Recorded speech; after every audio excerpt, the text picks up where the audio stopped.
আওয়ামী লীগকে নিষিদ্ধ করার বিষয়ে বিভিন্ন মহলের চাপ প্রয়োগ নিয়ে হাসনাত আব্দুল্লাহর বক্তব্য সোশ্যাল মিডিয়ায় আসা উচিত হয়নি, এমনটাই বলেছেন জাতীয় নাগরিক কমিটির মুখ্য সমন্বয়ক নাসির উদ্দিন পাটোয়ারি।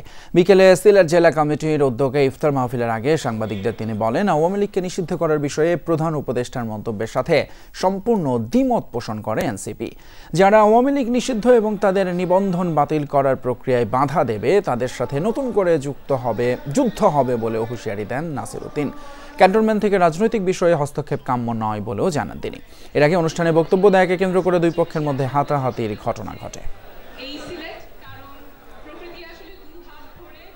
হাসনাত আব্দুল্লাহ যে রাষ্ট্রের বিভিন্ন যে কমিটির সাথে যে মিটিংগুলো করেছেন তার এই বক্তব্য সোশ্যাল মিডিয়াতে আসা উচিত হয় নাই।